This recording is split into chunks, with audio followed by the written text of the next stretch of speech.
Good evening. Welcome to the Lakeville Area Schools Regular Board of Education meeting. I'm Judy Kelleher, Board of Education Chair.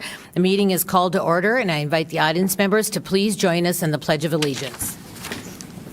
Pledge of allegiance to the flag of the United States of America and to the republic for which it stands, one nation, under God, indivisible, with liberty and justice for all. And the following board members are in attendance. We have directors, Vice Chair Terry Lynn, Director Kathy Lewis, Clerk Dave Anderson, Director Cinta Schmitz, and Treasurer Robin Richards.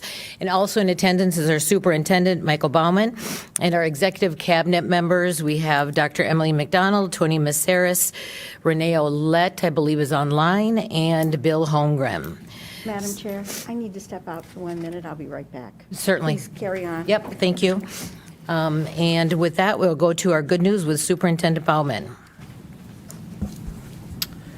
Thank you, Madam Chair. Start off with Lakeville South STEM Capstone Project.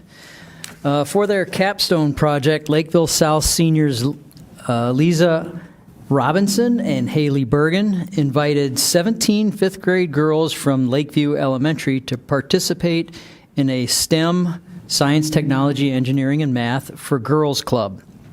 Throughout the program, Lakeview students had the opportunity to complete 2 projects. One was a 3D printing project and a laser engraving project.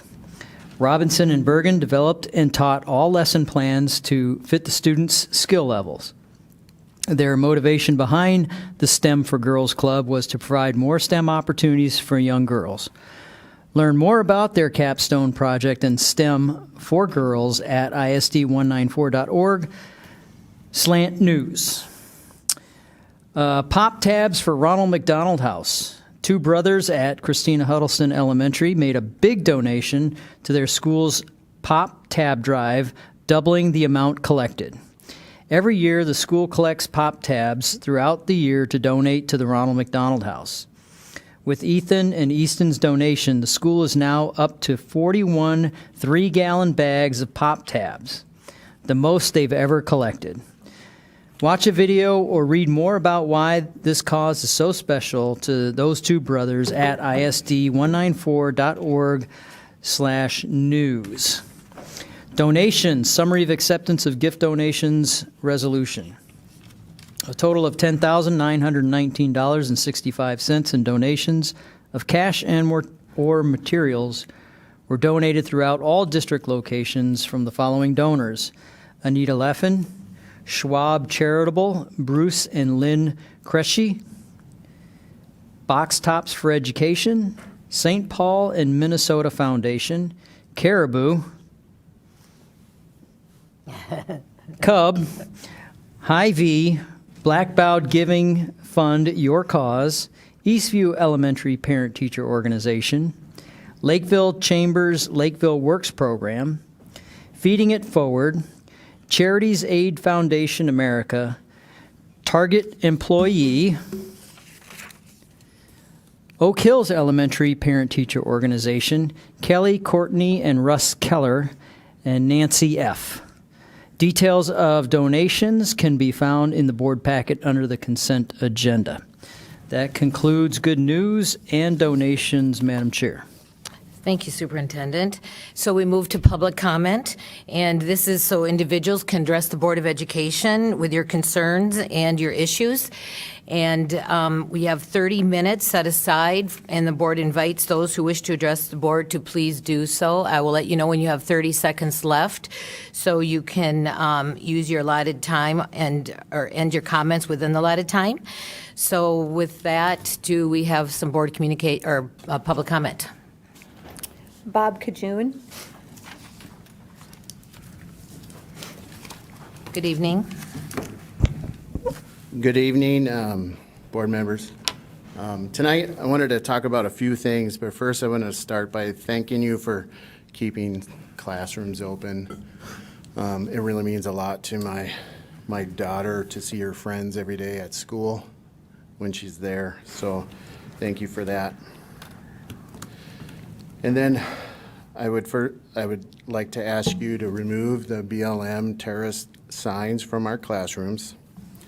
And since you guys like to change wording around, I like to start a new one. If Black Lives Matter really matters, then why don't they matter? Where am I getting at? Well, during the BLM terrorist riots, we lost 13,594 black children and men during the riots, tearing down, Minneapolis and my home city, and affecting a majority of poor kids and poor communities like I grew up in.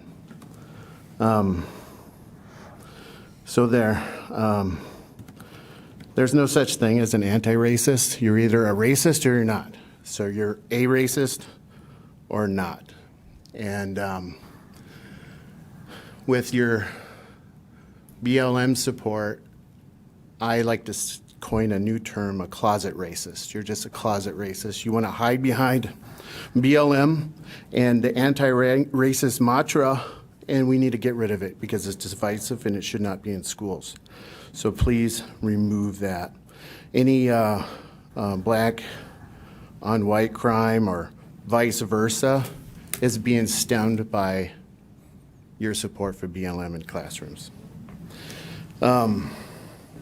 So secondly, I'd like to talk about the critical race theory that is in our classrooms.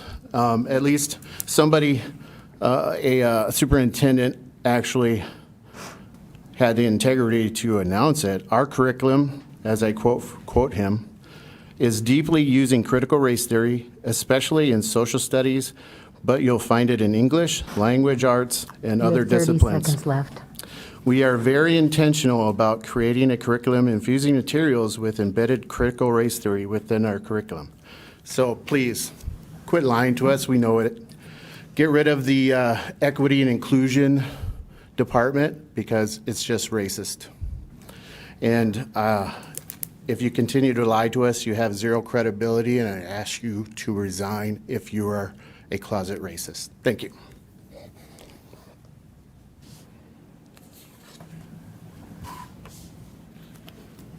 Karen Hoops.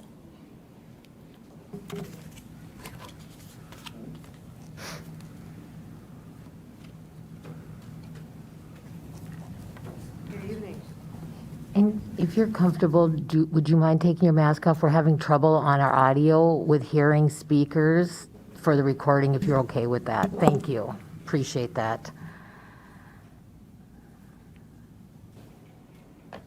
I came up here because I spoke one other time, and I spoke to you all about COVID, and not about all the ridiculous stories and fables that people choose to tell about wearing masks and vaccines and crap.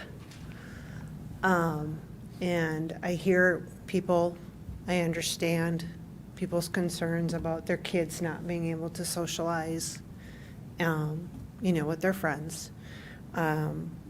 What people don't seem to understand is it doesn't matter how severely you get COVID. It doesn't matter what age you are when you get COVID. There are long-term things that happen to your body that I wouldn't wish on my worst enemy. I had the Delta variant. The Delta variant, by the way, is still very much present and is still very deadly. The Omicron variant, I have no idea yet. They don't know yet what the long-term, long-hauler symptoms are. I have never had issues with breathing. I have never had sinus issues. I have never had sleep issues. I wake up every single day since November of 2020 with a migraine. I used to have migraines just periodically. I have them now. Every single day when I wake up with a migraine. Yay, COVID. So when I see people not following the rules and not being made to follow the rules because they can't be bothered, because they don't believe in wearing a mask, it pisses me off. When I hear from other students that teachers in the schools are not enforcing the rules to wear masks, or teachers are letting the teachers are holding the masks down here, and they're not telling the students to wear their masks correctly. As a parent, I can't imagine 10, 15 years down the road, my child coming to me and saying, why? Why didn't you protect me? Seconds left. Why didn't you protect me? You brought me to the doctor for other things. You brought me to the doctor for strep throat. Why didn't you bring me to the doctor and get me a shot so I didn't have to live with lungs that can't let me breathe anymore? That's all I have. And critical race theory is not taught in the schools. Thank you.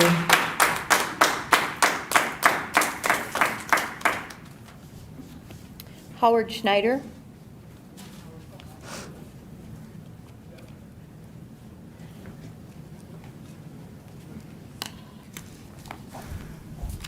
Board Chair Kelleher and board members, Superintendent Bauman, my name's Howard Schneider. I live in Lakeville, and I'd like to address the issue of the policy to move public comments to the end of the agenda just before adjournment. I'm nearly speechless that this could go through on a consent agenda without any discussion. And I'd like to speak to two issues about that and why I'm nearly speechless, but as you know, that's not really that possible. So as presented 2 weeks ago,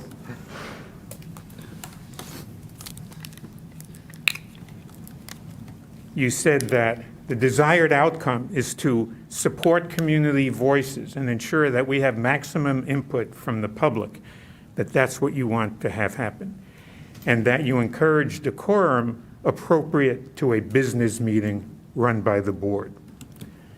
Therefore, what we will do is move the public comment section to the end of the meeting just before adjournment. So we have the desired outcome of community voices and decorum. Therefore, we will move the public comment section. That link, that theory of change, as we evaluators, and I've been doing evaluation for a long time, 40 plus years, that link is as empty as the space between my hands. And I think that really needs serious discussion. Why do I think that? Well, look at your own policy, board members. Policy 209 is titled Code of Ethics. And what it says there is that board members are expected to have an open mind before voting, after there is a full discussion of issues.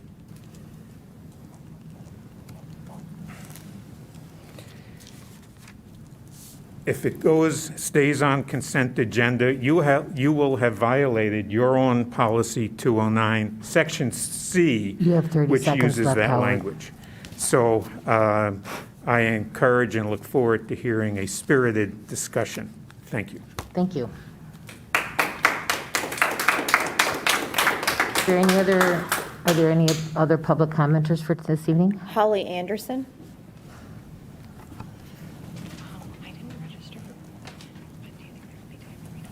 Hi, Good evening. I'm addressing you tonight to share why I think it's a terrible idea to move public comments to the end of the meeting. First, students will be less likely to attend because it's a weeknight, and the later the meeting goes, the fewer can attend. Not to mention parents of young children with important bedtime rituals, and parents like me who had children a little later and can't stay up much past 9. I also want to address the comments made about decorum of a business meeting. And to help explain my point, I want to share a short story. When we moved to Lakeville, we had to use 2 different moving companies. at 2 different times. It was terrible. I remember that when the second company came, I called my husband and I said that I thought this group was more professional. As soon as I said it, I realized there was only one big difference between the 2 groups. The first one was black, and the second was white. It was a hard reckoning with my whiteness and the value we place simply on being white in this country. And I ask you to think about what decorum means to you. Decorum is defined as behavior keeping it with good taste. I cringed when I saw this conversation at the last meeting. I've attended these meetings since September 2019, either in person or online. I saw meetings where speakers were heckled and where board members were heckled by white children and white adults, but no one talked about decorum then. Until these last 2 meetings when black men interrupted the meetings to ensure that black voices were heard. I don't think what they did was right, but I also don't think you should change the meetings because of it. I heard a board member say, sorry, I should bring water. I heard a board member say that you planned more changes, but didn't want to impose them right away. If that wasn't both patronizing and an ominous sign of what's to come, I don't know what is. Please give this another month, think about it. What are you really trying to do? Stifle or welcome public comment? Thank you. Thank you.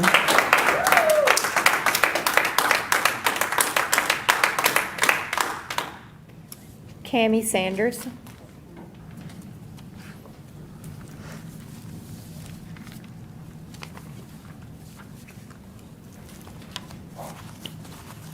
Good evening. Good evening. Thank you, Mr. Bauman, for coming to the rally and supporting the students' right to be heard on Friday. I've recently listened to groups of parents and kids in middle school who have been silenced by adults in leadership in their school. They organized a petition that garnered 700 signatures and a stay-out rally in below zero temps in the dark to bring attention to this silencing as it relates to racism, harassment, discrimination, and bullying being allowed in their school. Why are children having to work so hard to be heard in this district? The last 3 school board meetings have been full of brave students seeking your attention and a demand to be heard by the adults in the room. I am not aware that one of you has reached out to them to acknowledge their bravery, nor advise them that you heard them. Why not? Have you scheduled a follow-up time to listen and institute change for these students? Why not? Why wouldn't you want the students to know that you are listening? The reason you have these board seats is because of the students, and you promised them a safe learning environment. Over the last several meetings, we have seen an increase in people of color coming to the meetings to be seen and heard. That's a good thing. They are speaking up, and now you want to change that and move the whole 30 minutes that you give to the citizens to talk directly to you to the end of the meeting. Why? For a year, we have had to listen to community comment filled with lies, mistruth, vile comments, disrespectful students, let's go Brandon rhetoric, political, racist, discriminatory comments, and unclever attempts to interject hate and divisiveness into the public comment. Yet public comment stayed in the same slot. Why are you moving it now? Now students and BIPOC people are participating, speaking, and demanding to be heard, and you want to move the public comment to the end of the meeting. Why? Why are you trying to silence the families of color and marginalized people? Additionally, our safety doesn't seem to be considered. You already refuse to enforce the masking requirement in the meetings, jeopardizing the safety of all of us that come to this meeting. And now you're going to jeopardize our safety even more. There is generally an immense amount of energy and not positive energy after the public comment. So now you plan to end this meeting in public comment, and we'll all get to walk out together in the dark in the parking lot. Please help me understand why you think this is a good plan. I sure hope it's a coincidence that you are making this change right now, right as we've had 3 meetings in a row where the black people showed up. Thank you.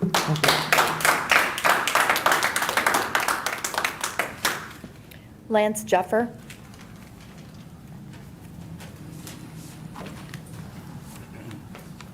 Good evening. I'd like to thank the board for putting Superintendent Bauman in charge of the Safe Learning Plan back in the district for our COVID plan. It's not been easy for us parents at all. We have very decisive differences in the community about masking, even though we've gotten lots of the kids that wanted shots, 1 shot, 2 shots, boosters, maybe the 4th one, not working. We have different mitigation strategies, mask. If you actually look at the OSHA even says that even the N95 mask, they're supposed to have a 90% efficiency rate. They fail at 30%, which means they fail. So none of the mitigation strategies will work that we have, but I'm very encouraged and proud of our teachers and staff administration for working through this time. It's not easy. I understand that. It's not easy for us. Thank you for the in-person learning. I know different districts around our area, like New Prague, they've been going the whole time. They have parental choice for their children, what they want. They have, my wife works at two different schools in New Prague. They have 500 students per each school. And out of each school, probably about 10 students wear the mask, and maybe 1 teacher per. So that's 1,000 students, and about 20 kids wear masks, and 2 teachers. That's parental choice. And we have Farmington School District. They had no mask. So we have to put things back in perspective that we went through almost 2 years of this. It doesn't matter what we do for mitigation. We have to make sure we see those faces. We go to sporting events. We go to the grocery store. We go to all these public places, and we see all these beautiful faces, but not at school. And I want to know why. I feel so sorry for these kids. And the superintendent has the power to make the change. And one thing I want to kind of get back to here is in New York, as of Monday, the New York Supreme Court struck down the governor's mask mandate for schools and for public places. That's New York. I can't believe that. And lastly, the one thing that we have a lot of supposed division here about diversity and inclusion. And we have differences about how to get there. We have commonality, but we have differences of how to get there. But one thing that Governor Kristi Noem said in South Dakota, all 6 state universities are now following the opportunity for all plan put forward for the Board of Regents. We eliminated diversity offices which are focusing on leftist agendas. We replaced them with opportunity centers to help students succeed as individuals. And I thank you guys for your time. Thank you. Any other public comment? All right, so we don't have any other public comment for this evening. So we do thank you all for your public comment, and we encourage and appreciate hearing from our stakeholders on district-related matters. Actually, it was going And- to speak too, so I would Yep. like to speak if As necessary, the administration personnel will follow up with you if there are follow-up tasks. And I know some of the public comment that we had this evening around the policy 203 is on our agenda for this evening. So there will be some follow-up discussion at that time around that policy that might address the questions that came forward. So with that, are there any agenda additions? None? And then is there approval of tonight's agenda? Do you have a motion by Director Lewis? Just the regular. Just the agenda? regular agenda structure, yes.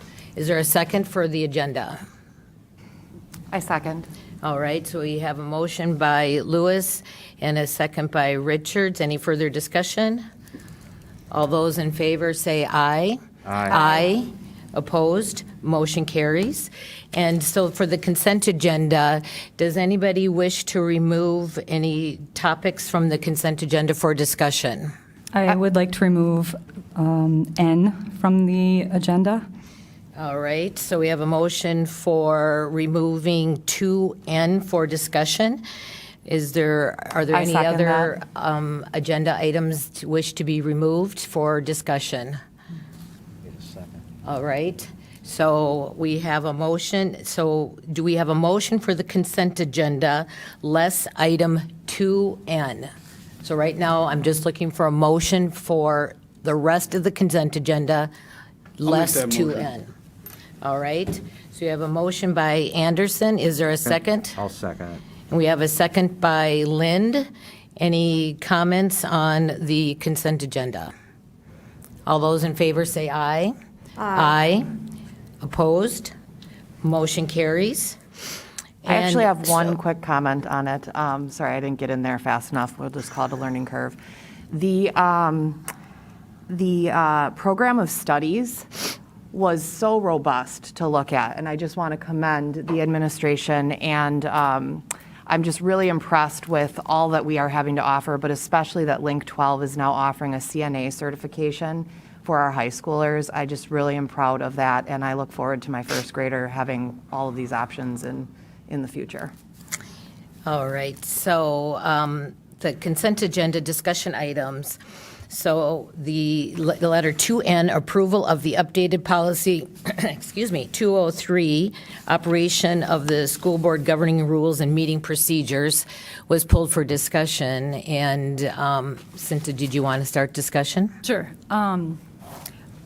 After reflecting and speaking to many people in the community, I just feel like if our goal is decorum, then we need to make sure we're actively engaging with our constituents so that they feel heard and understood. I think that's where a lot of their frustrations stem from, is not being heard. And as members of the school board, we are in the business of serving our community and our students.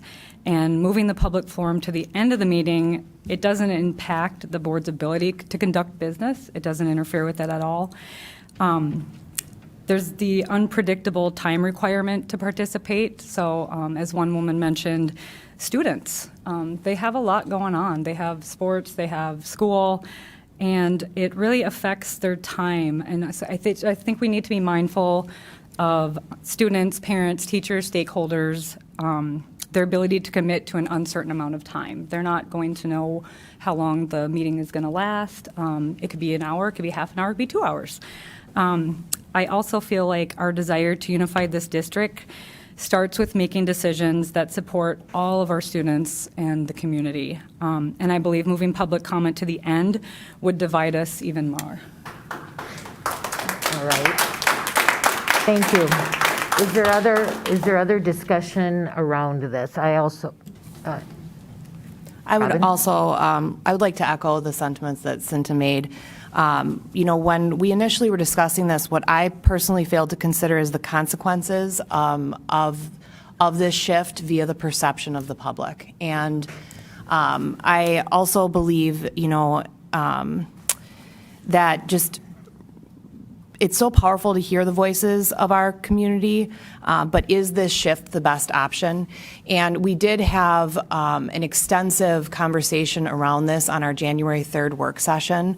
And, one of the things that was brought to the table was on August 17th of 2021, the district administration had brought an option that didn't move forward. There wasn't a full board at that time. That was one of the reasons that there was a wait to make a move, was so that we had a full board. But I would really like to revisit other options that we would have to make sure that we're hearing all of the voices and giving it the time that it truly needs. We initially wanted to have this as a trial, and I've just been doing a lot of reflecting on that, and I don't know that that is what's really best serving the public to try something out. I think that we can hold off and take more time to really figure out what would best suit the needs. So I don't know if other board members have any comments, but I've been thinking a lot about this. I mean, we've had this discussion quite a few times, and it hasn't surfaced again because of any recent meetings. It's just because of over time and really looking into the future of what we need to be doing. There's a couple of components here. We have a business to conduct, and we need to get the business of the meeting done, and that's what this is about. And as MSBA would say, board meetings are meetings that have to be held in public, but not public meetings. But I believe it's important for us to have our public participate in public meetings because there is a lot to be learned and had and from both sides. And so I think the public comment, although it's not required to have on our agendas, we've always felt it's important to keep it on the agenda or at least have an avenue for sharing of discussions. One of the things that I did appreciate about the recommendation and the discussion about moving it to the end of the agenda is, first of all, now that our business meetings are truly aligned with business, if you take out the public comment part of it, our business meetings usually run about 35 or 40 minutes, and then you add in maybe 45 minutes, but then you add in the half hour of the public comment. I would appreciate it at the end of the meeting because that gives us the time to then stop after the meeting is over and talk to those students and those people. We do have some people wait to the very end of the meeting to follow up and have conversations with us. And so at the end of a meeting, it gives us the opportunity then to have a dialogue and a conversation with the students or the parents, whoever may come and speak. So that was one of the positives that I saw with moving it to the end.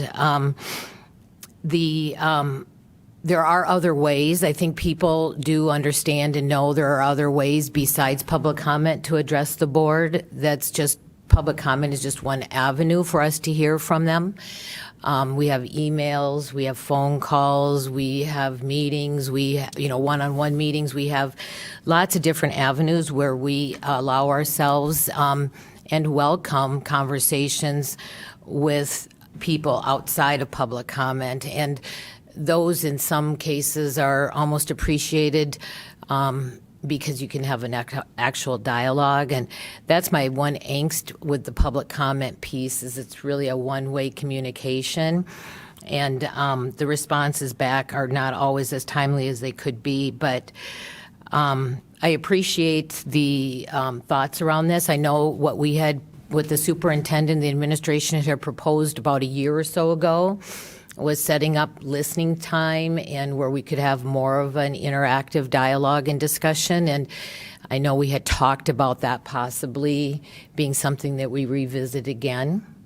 So I'm not sure if there's any other comments and stuff where people are at on this, but I know that people have had kind of maybe a change of heart or thought from where our original discussion was. I would like to add, excuse me, one more thing. And I love everything you said. And I think that having public comment at the end also prevents residents or students or teachers to raise questions on an agenda item at the beginning of a meeting.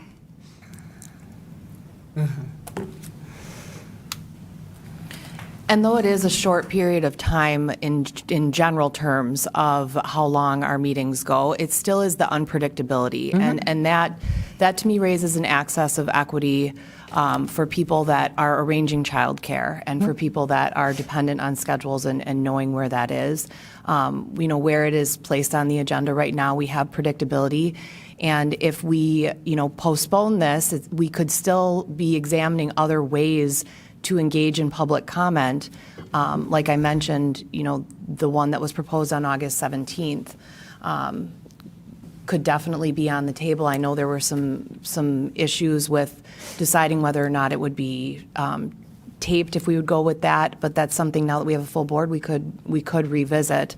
I want to apologize personally to the board members.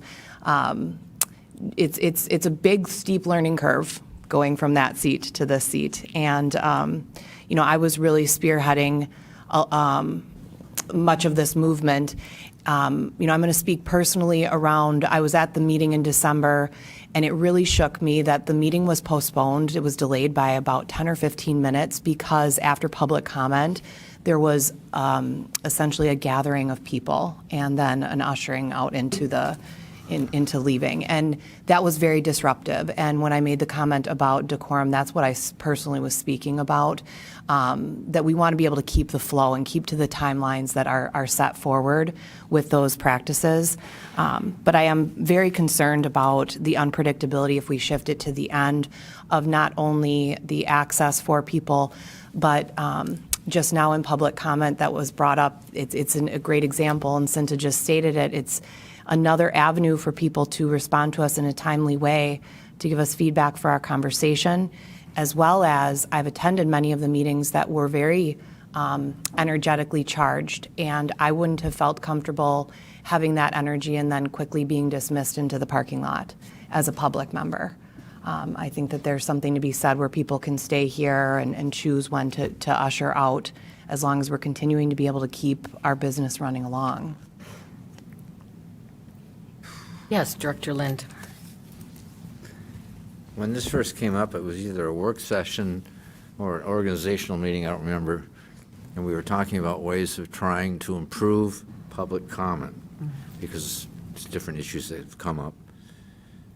And it was Robin's idea to initially to put this at the end of the meeting. And we talked about the pros and cons of that, and at that time, and it may have been in the last work session, we were kind of unanimous going forward with it. And we are no longer that way. And this is a surprise to me because I haven't talked to any board members regarding their opinions on this. I do like the idea. First, I'd like to say that this was not done. This was proposed as an experiment.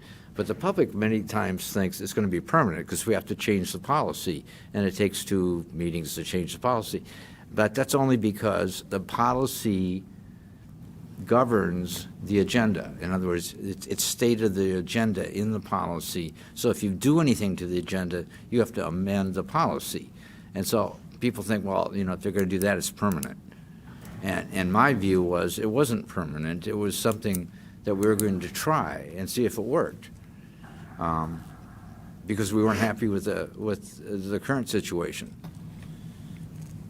And we weren't, Well, I wasn't going to say anything, but it has nothing to do with either group. Talk, Lee. It has nothing to do with either group, my view on this. It's when we have public comment and then everybody gets up, it doesn't matter what group you're from, and then just leaves before Chair Keller can make her board communications or other type of communications to answer some of the questions from the week before. It has to do with the respect type of situation where I thanked some people last time for staying the whole meeting, and I don't think you should, personally, I don't think you should come, make all your comments, and then not listen to any of the answers we have or any of the other presentations that our administration stays to. And it doesn't matter what side you're on, and I've told both sides this. So it irritates me. so just so I can. Can I make a add- comment? Just so I can add on to that. That kind of ties into a comment that I emailed somebody who had written to us about the concern around this. And my response back to this gentleman was, we welcome public comment and hearing from our school community. We are seeking a better solution to run our meetings effectively while engaging our stakeholders in all aspects of the agenda. The reports and recommended actions provide valuable information to our meeting attendees. And we do have, based on what we see is we have board communications and we have a lot of reports that answer a lot of the questions and clarify a lot of the misinformation that we are hearing and being asked in emails and during public comment. So that was where the discussion around this went, was to really look back at how the last year has gone, what the next year is going to bring, and how can we best place the public comment scenario so that it works for us and our community, and just asking them to share and learn and listen about the reports and the communications that we share is as important, if not more important, than just listening to the public comments, so you get the full scope of information. I'm sorry, Cinta? Yeah, thank you, Madam Chair. And David, I do agree that we do want people to understand the business part of what we do, but I will say that I used to be that mom that brought my children here, and they have bedtimes, and I had to go. And I think we need to just respect time, that people have. And one reason we videotape, I think, is people like me who can't stay the whole time. I mean, I can now, obviously, but we can go back and watch it. And I don't feel like if a student comes and talks, or a community member and leaves, I don't feel like necessarily they don't care about our business part. It's just life. I know, but we've all debated it. We've all debated it, and I have a disabled child. I haven't been to a meeting with my wife in 17 years together, and I'm sorry, so. All right, so I'd like to speak about one more thing. One of the aspects that I've been doing, being new to this position, is trying to fervently learn as much as I possibly can. And I'm really proud that, many of us went to the Minnesota School Board Association, and that we had the organizational meeting to review our code of ethics and all of that. This is one of the reasons that we conduct our business in public, is to be able to have an organizational meeting, brainstorm. We're all aligned that we're going to put this forward. We put it forward, but now it's the time to be able to have that discussion. And it's a time that, after being informed and taking this very seriously and really contemplating the different aspects and being open to listening to the multiple perspectives, that's why I'm taking a shift from the initial proposal. It is not because I don't believe in the things that we initially said. It's that I've invited in some other perspectives, and so I'd really like to revisit that. Director Lind?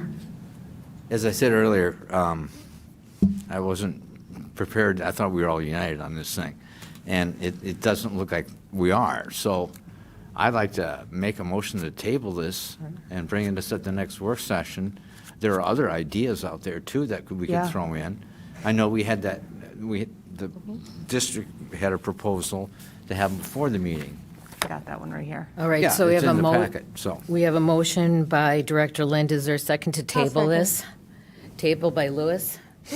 All right, so we have a motion by Lind and a second by Lewis to table 2N with the updated policy 203. All those in favor say aye. Aye. Opposed? Motion carries. Thank you. Good discussion, people. And next, we have our report, COVID funding. And Ms. Olette, I believe we have you online. Is that correct? There she is. There she is. Can we hear you? We can't, yep, can you?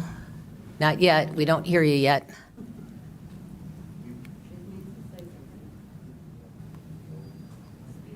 Oh, gosh, we've all been there. Not yet.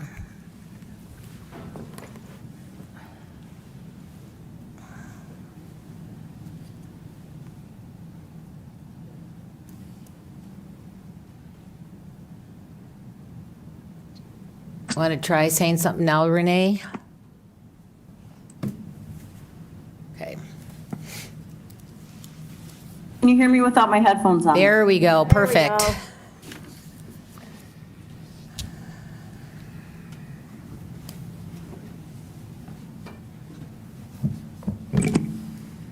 Can you hear me now? Yes, we can. Can you hear us? She can't hear. She can't hear us. You need your headphones to hear us, but we need them off to hear you. That's classic technology. Yes, wonderful technology. There's a vicious circle going on here. Are you able to hear me now? We can hear you. Can you hear us? Yes, I can. Thank Okay, you. awesome. There we go. Thanks. I'm so sorry. We won't use the headphones tonight. Okay, sounds good.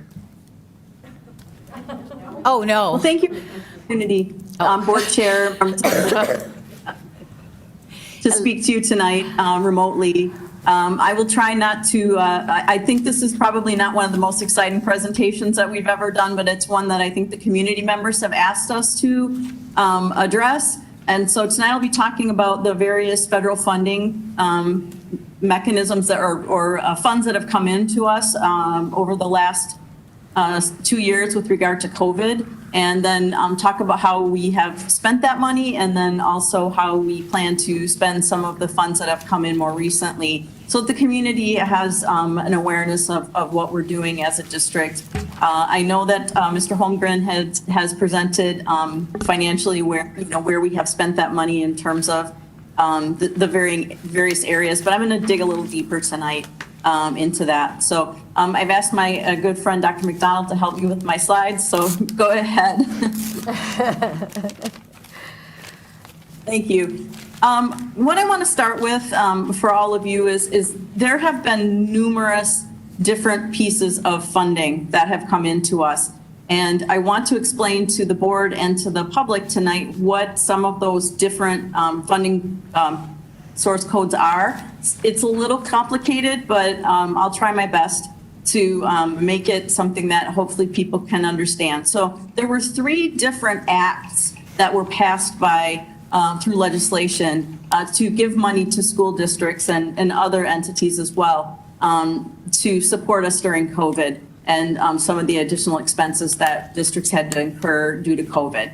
The first one was what people referred to as CARES, or the CARES Act, which was Coronavirus Aid, Relief, and Economic Security Act.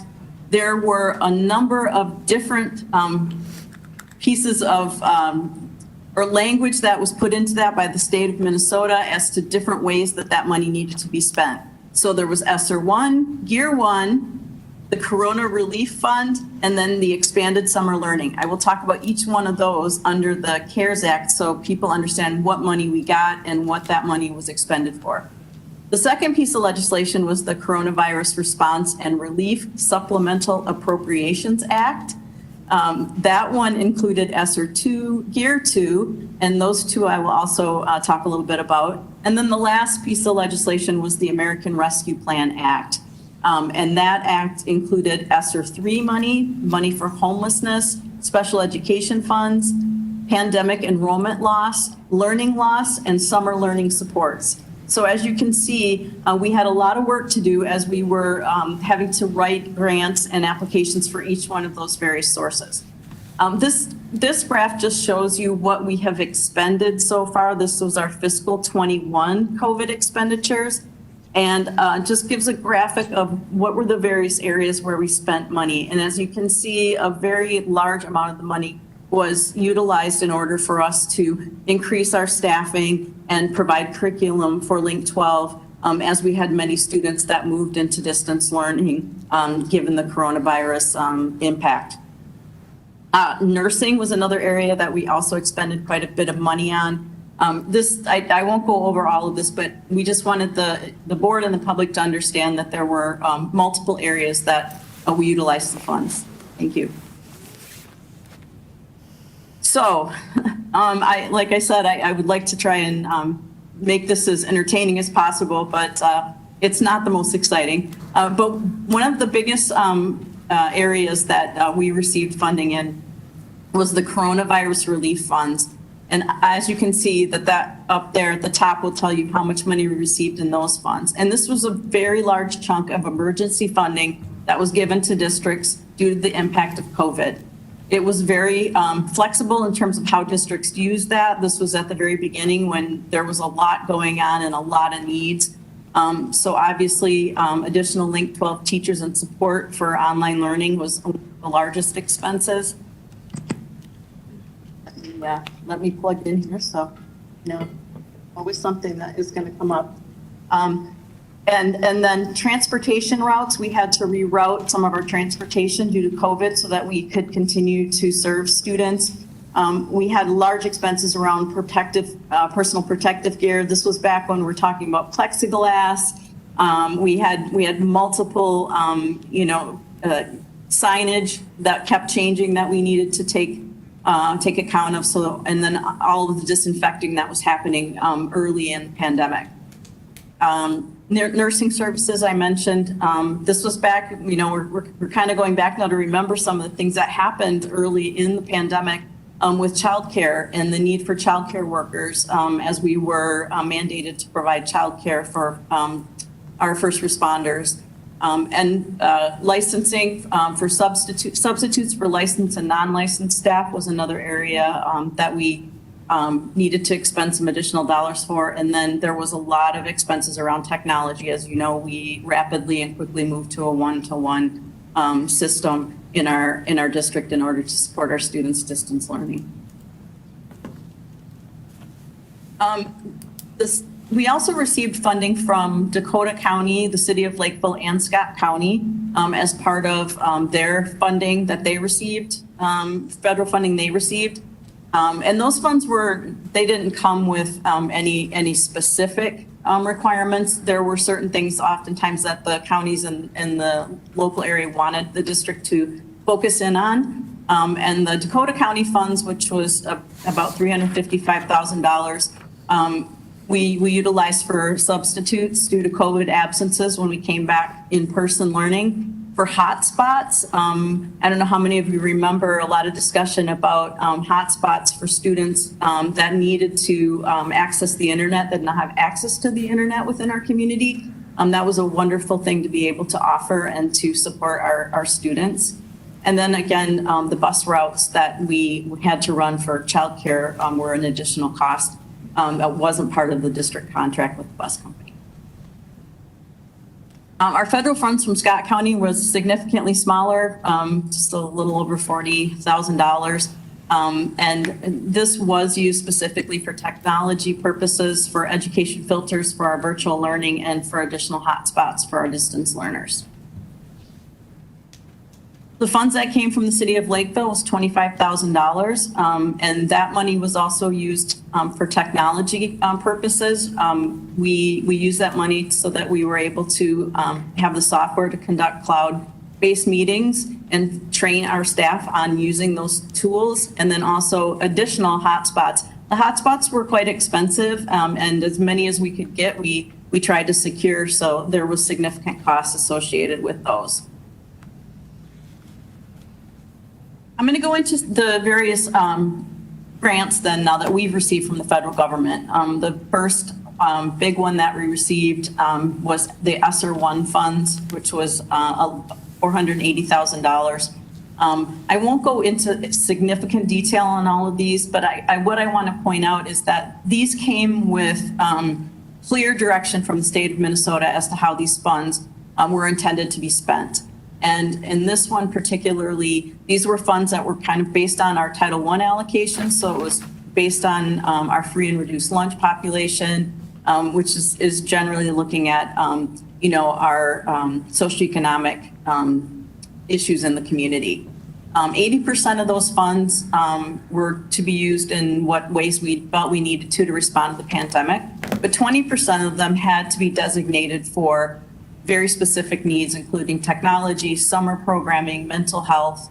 And then something that a couple people in the community have mentioned that I think there was confusion on is that this money was, there was language in there about trying to meet the needs of students from historically underserved populations. And what that meant in the language, because this comes up a number of times in different funding sources, is that we're talking about students that based on our data, maybe haven't done as well, kids where we have seen the gaps in learning or the challenges that they have faced. Many of those populations had a much more difficult time adjusting to the distance learning model for a variety of reasons.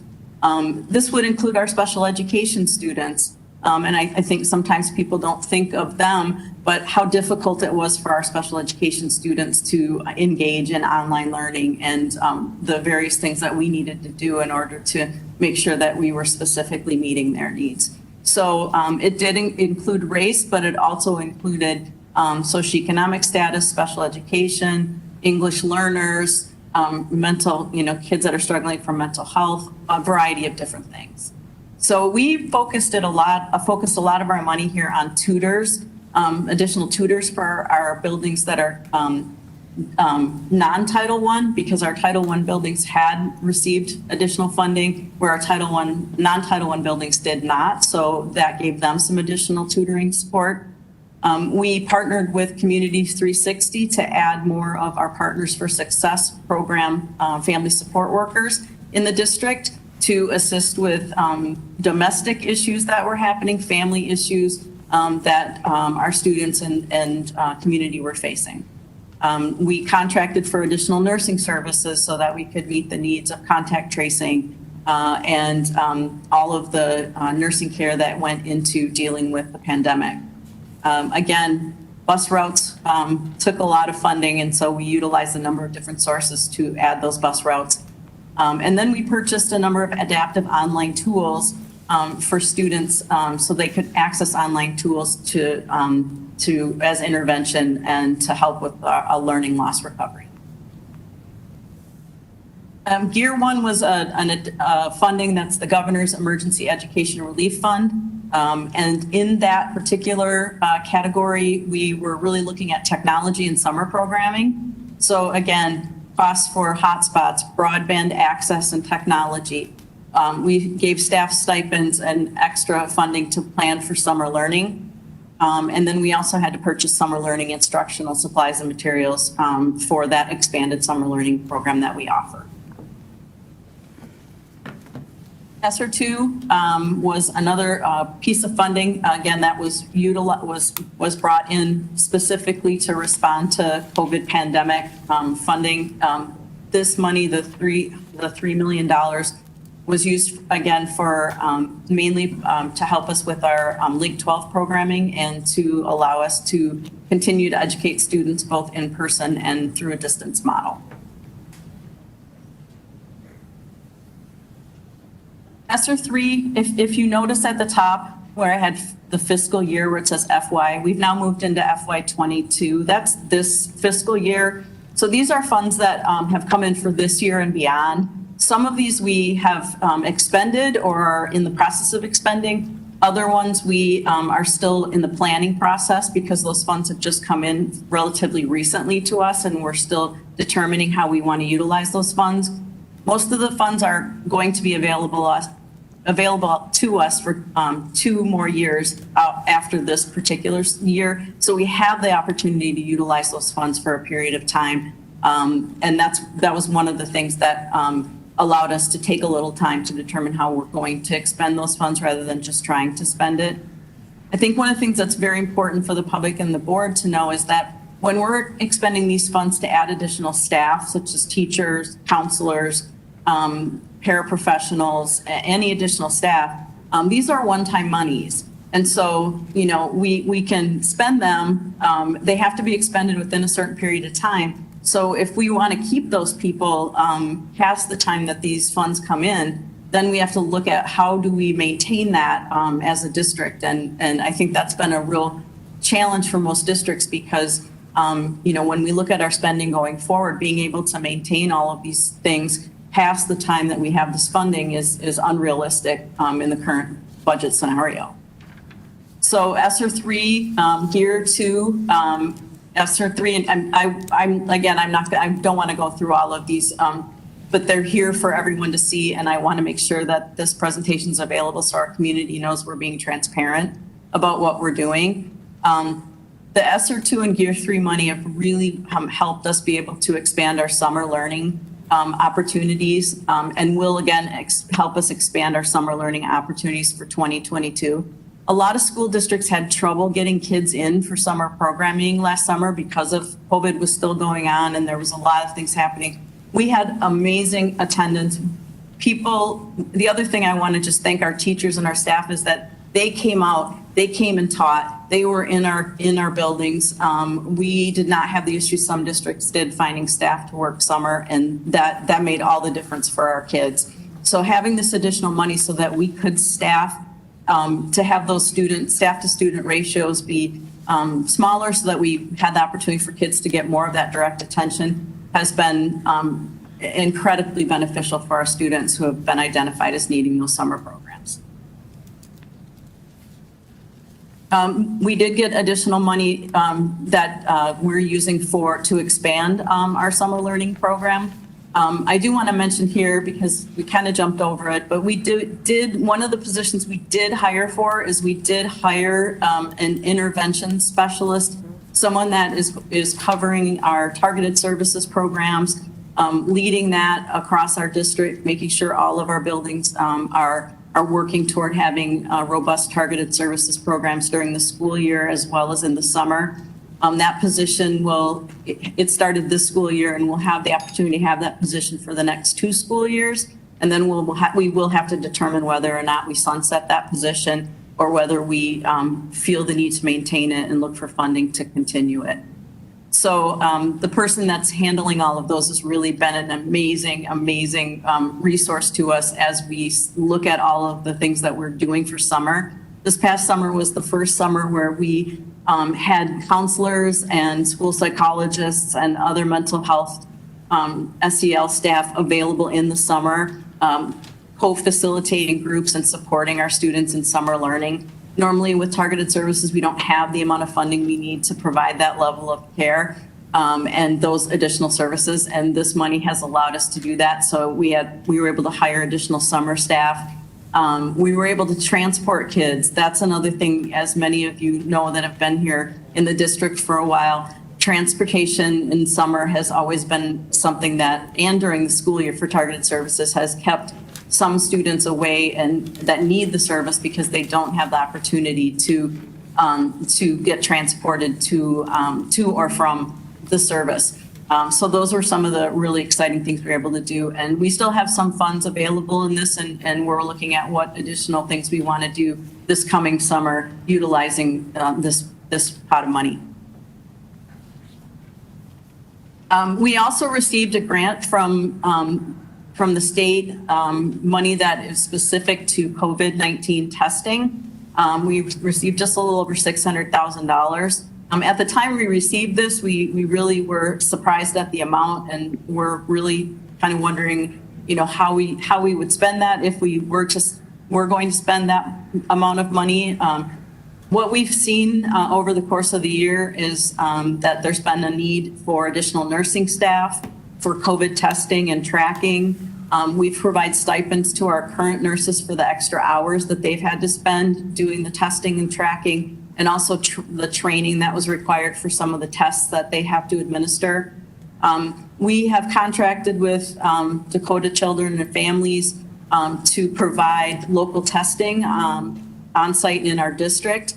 And then we've paid for contracted support to do some of our contact tracing and documentation required by the state of Minnesota.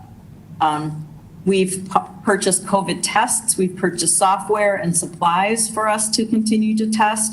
And those things are continually being reordered as we can, as they come available. We just recently were able to put in another order with the state for rapid tests that will be available to students. Hopefully those will be delivered soon.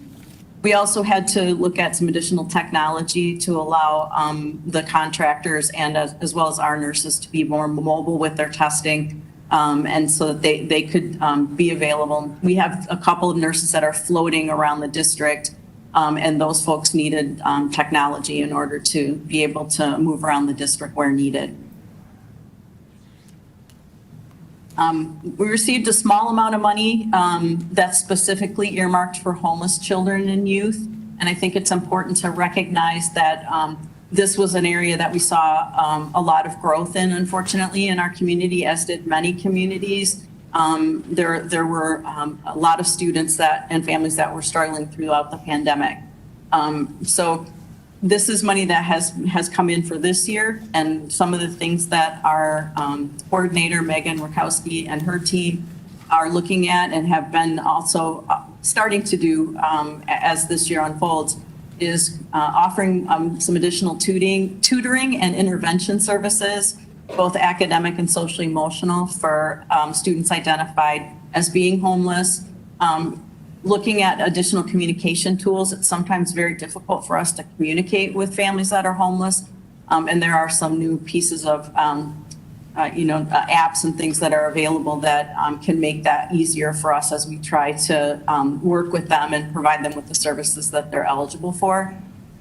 We can purchase emergency supplies and do a lot of creative things with this. So if students in this situation need school supplies or other emergency types of supplies in order to access learning, we can work through that. The other thing is we're looking at how to provide more professional development to our school staff to better recognize families who may be experiencing homelessness or children that may be experiencing homelessness, and help them understand what resources and supports are available for these families, so that we can get to the families sooner and meet the needs of more families, because a lot of times we don't know about every family that's in this situation. There was a little over $500,000 that was specifically earmarked for special education, and this came out of the American Rescue Plan. This fund of money is really just, we expend it the same way we expend our regular federal dollars for special education. So there are certain things that are eligible for funding, federal funding in special ed, so we have to follow those same rules, those same parameters. These funds are for children ages 3 through 21. Some of the things that we've done this year, and we will use up this money this year, because we can expend this money before we expend our other federal dollars, so we may have carryover in our existing federal budget. But we hired an additional related service nurse to support some of our students that were coming back that have very high needs medically, and that's been a wonderful resource for us. We've used this money to offset the increases in the costs of our intermediate school District 917 contracted services. Those costs have gone up, and this has allowed us to cover some of that. We're purchasing additional instructional materials and supplies for IEPs, some things we may have been holding off on in previous years due to expenditures. An example is replacing a lot of our toys and materials in early childhood for our 3 to 5 program, because those things wear out over time, and that's a big expense for us. We have to afford our community, our parents and children COVID recovery services if the IEP teams have determined that they need those services. And so every child in our district that is on an IEP is having a conversation with their case manager and their IEP team with regard to COVID recovery services. Those are being implemented in a number of different ways, but we will be holding a special summer program in June. Normally we don't start our programming until July, but this summer we will be starting a program in June specifically to offer additional hours and more instruction for our students who were significantly impacted by the COVID-19 shutdown and their own inability to attend school, some of them because of their health conditions. We're providing extra pay for our licensed staff to complete the due process, because there's more due process based on legislation around the recovery services. So many people have had to do a lot of paperwork outside of their regular hours, and we are providing some extra pay for folks so that they are compensated for that extra time. The state has given us money because they know that there was some enrollment loss due to the pandemic. So that declining enrollment, they had a formula for that, and then there is parameters around what those things need to be expended on. This is money that we're looking at, how do we expand our intervention services? How do we address some of the social emotional needs that have come up based on many of the factors that kids have experienced, the trauma that they've experienced throughout the pandemic. And then also looking at how do we utilize these funds to support our teachers and any professional development they need. So our student services and district teaching and learning teams are working together on this. And so this is a budget that we still are building. Same for this one, the learning loss recovery funds, which is a really good chunk of money. We're very excited that we have the opportunity to take a look at what does our district need for learning loss recovery. And again, this is some funding that is is based on the number of what they call historically underserved students. We've talked about that before, with a particular emphasis on our students that are receiving special education services. So this money is not, special ed isn't separate here. Special ed is included in this fund.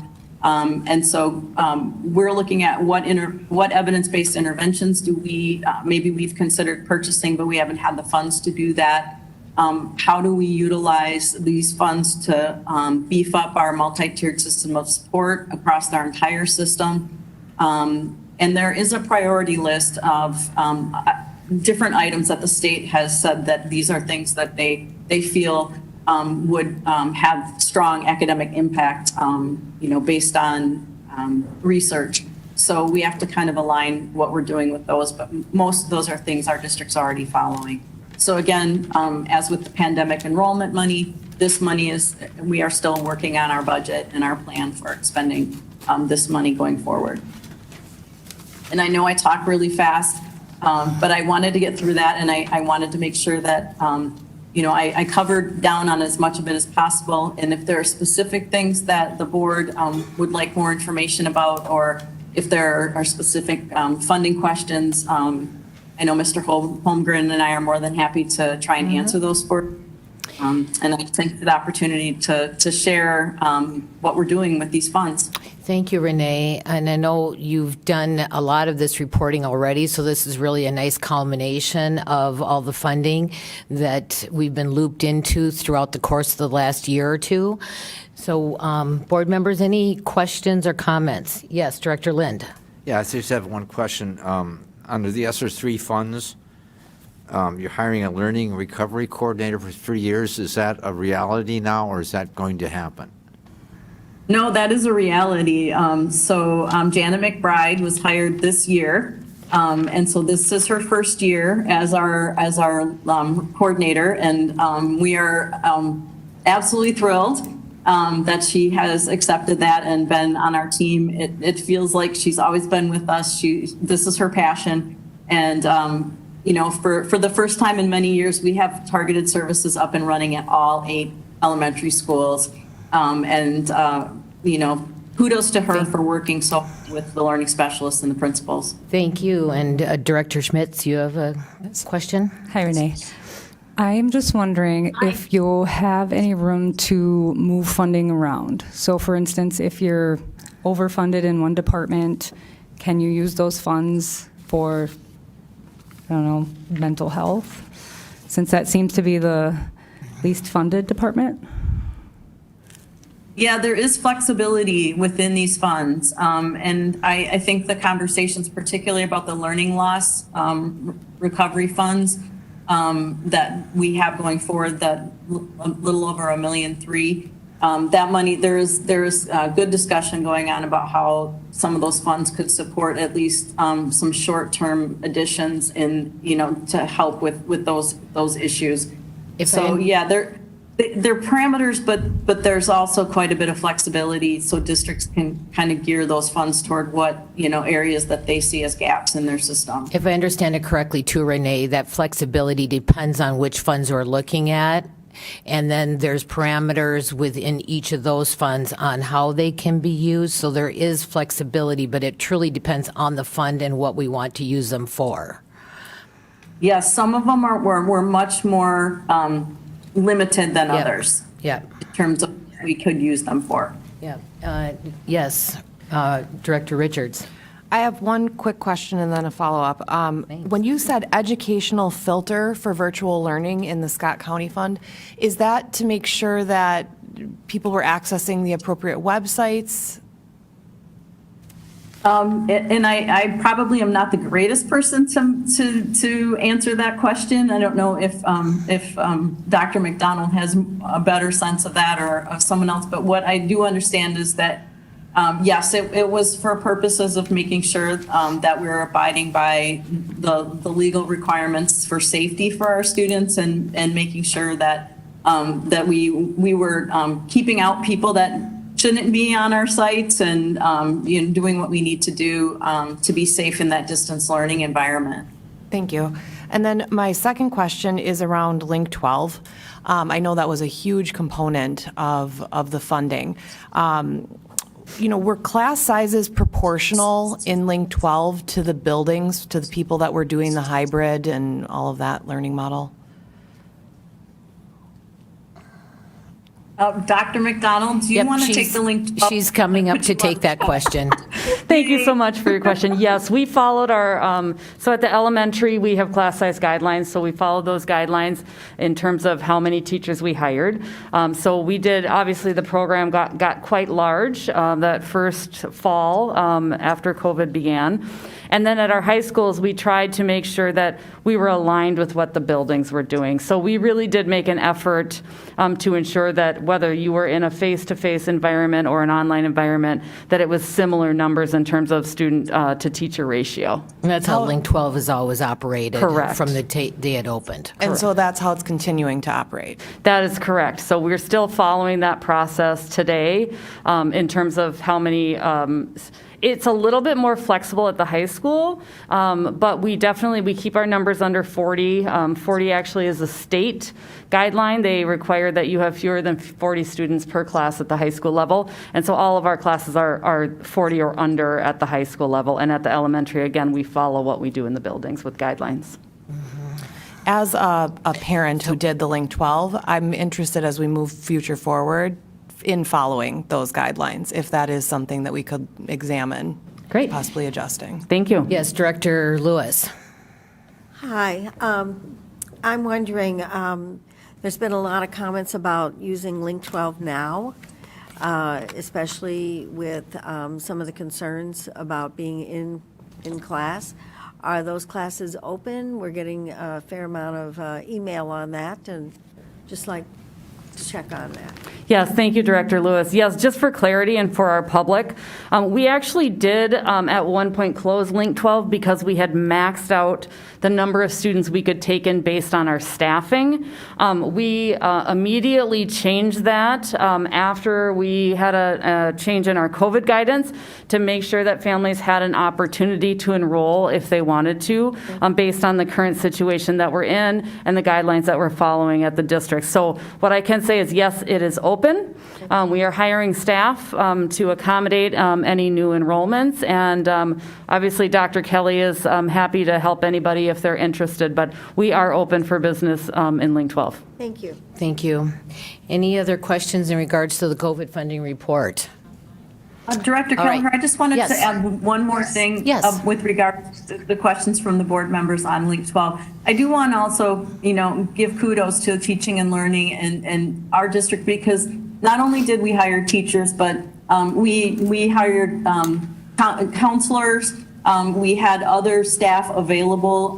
The SEL work that our Link 12 program has done, and the way that they've connected with their students and utilized the additional staff beyond the teachers has been incredibly impressive to me. And I don't know that a lot of online programs have been that committed to that kind of work.